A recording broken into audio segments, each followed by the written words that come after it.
হয়, ৰাজ্য চৰকাৰৰ নিৰ্দেশনা অনুসৰি আৰক্ষী প্ৰশাসনে সন্দেহজনক নাগৰিকে বেদখল কৰি থকা ভূমিত উচ্ছেদ অভিযান চলাই থকাৰ সময়তে এইবাৰ একাংশই মিয়ালেণ্ডৰ দাবী উত্থাপন কৰিছে। মিয়াক স্বায়ত্ত শাসন লাগে বুলি দাবী উত্থাপন কৰিছে আৰু এই মিয়ালেণ্ডৰ দাবীত আচলতে অসম কঁপাব, দিল্লী কঁপাব বুলি আচলতে বিস্ফোৰক মন্তব্য কৰিছে, যাক লৈ বৰ্তমান শিৱসাগৰতো বিভিন্ন দল সংগঠনে প্ৰতিক্ৰিয়া প্ৰকাশ কৰিছে।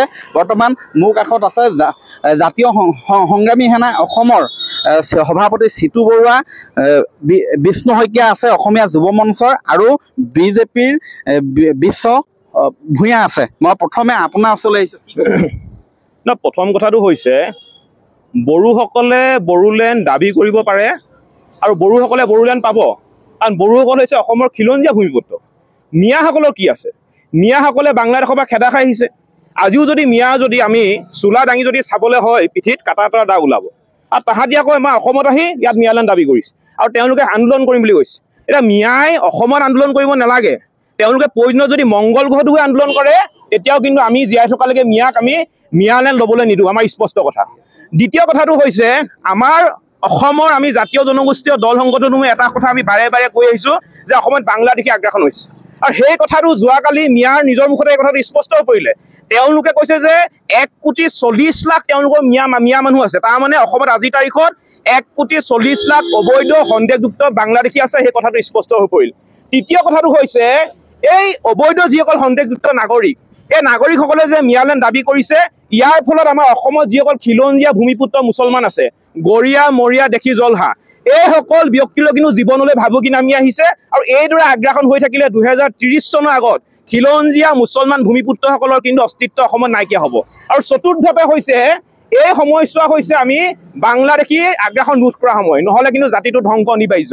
আৰু এতিয়া বাংলাদেশীৰ লগত প্ৰেম নহয়, এতিয়া বাংলাদেশীক পিটন দি জাতি বচোৱা সময়। আৰু সেইবাবে অসমৰ প্ৰতিজন খিলঞ্জীয়া ভূমিপুত্ৰলৈ আমি এটা আহ্বান জনাইছোঁ যে আমি ইজনে সিজনৰ হাতত ধৰি সন্দেহযুক্ত নাগৰিক খেদাৰ যিখন আমি অভিযান আৰম্ভ কৰিবলৈ গৈছোঁ, অভিযানখনে সকলো ওলাই আহক। আৰু শনিবাৰ পৰা আমি শিৱসাগৰৰ লগতে সমগ্ৰ উজনি অসমত আমি বাংলাদেশী খেদা আমি অভিযান আৰম্ভ কৰিম।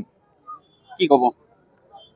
মিয়াই বাংলাদেশত দাবী কৰক, পাকিস্তানত দাবী কৰক, অসমত মিয়াই যদি মিয়ালেণ্ড দাবী কৰিম বুলি ভাবিছে, তেন্তে অসমীয়া খিলঞ্জীয়াৰ লাঠিৰ কোবত মিয়াৰ পিঠি ফাটি যাব।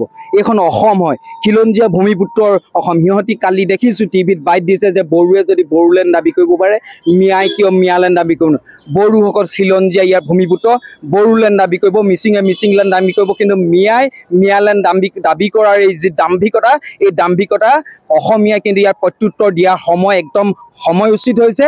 আৰু এই মিয়াসকলৰ যে আজি এই উচ্চ বাস্য যি মিয়ালেণ্ড দাবী কৰাৰ তাহাঁতৰ যিটো অঘোষিত প্ৰতিবাদ চলিছে, এইটো কাৰ কাৰণে সাহস পাইছে? এইটো সাহস পোৱাৰ মূল কাৰণ হৈছে অসমীয়াৰ নামত বদনৰ চৰিত্ৰক পোহপাল দি থকা অখিল গগৈ, গৌৰৱ গগৈহঁতৰ নিচিনা কেৱল ৰাজনৈতিক মুনাফাৰ নামত এই মিয়াৰ ভৰি তলুৱা চেলেকি থকা, মিয়াৰ গালে মুখে চুমা খাই বলিয়া হৈ থকা এই অখিল গগৈহঁতৰ নিচিনা ধূৰ্ত বদনৰ কাৰণে আজি মিয়াই সাহস কৰিব পাৰিছে।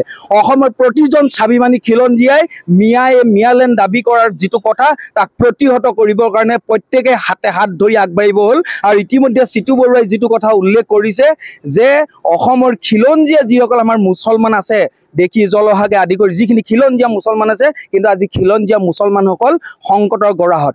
আৰু এটা কথা, মিয়াসকলৰ হৈ যিসকলে ৰেজাউল কৰিম, ABMচুকে আদি কৰি যিসকলে আন্দোলন কৰিছে, তেওঁলোকে কিন্তু এটা অতি চক্ৰান্তমূলকভাৱে মুছলমান শব্দটো ব্যৱহাৰ কৰি পেলাই গোটেই মিয়াৰ অবৈধ বাংলাদেশীৰ যিটো ঘটনা, এই ঘটনা পৰিঘটনাক অবৈধ মুছলমান শব্দটো ব্যৱহাৰ কৰি পেলাই খিলঞ্জীয়া মুছলমানসকলক সাঙুৰিব বিচাৰিছে। এই ক্ষেত্ৰত কিন্তু খিলঞ্জীয়া মুছলমানসকল অধিক সতৰ্ক হ'ব হ'ল, কাৰণ মিয়াই মুছলমান বুলি কৈ পেলাই খিলঞ্জীয়া মুছলমানসকলক লগত লৈ পেলাই তেওঁলোকে এই বৈতৰণি পাৰ হ'ব বিচাৰিছে। আৰু অসমত মিয়াৰ কোনো স্থান নাই। মিয়াই যদি মিয়ালেণ্ড বিচাৰে, তেন্তে মিয়াই হেংদাঙৰ কোবত টুকুৰা টুকুৰ হৈ যাব।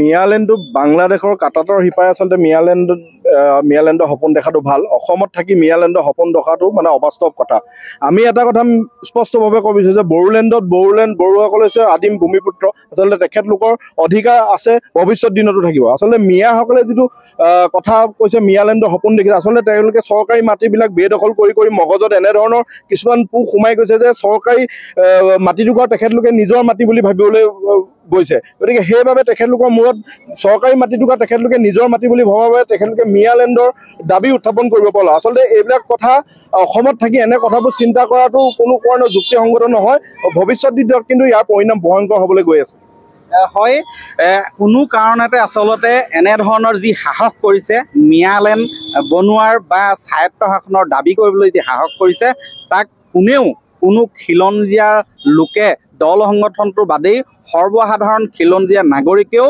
কোনো কাৰণতে এই ধৰণৰ কথা সহ্য কৰিব নোৱাৰে আৰু ইয়াৰ উচিত প্ৰত্যুত্তৰ দিয়া হ'ব বুলি স্পষ্ট কৰিছে জাতীয় সংগঠনসমূহে আপুনি বিচৰা বাতৰি পাব কেৱল নিউজ 18 এপত নিউজ 18 এপ ডাউনলোড কৰিবলৈ স্ক্যান কৰক এই QR কোড গুগল প্লে ষ্টৰতো পাব এই নিউজ 18 এপ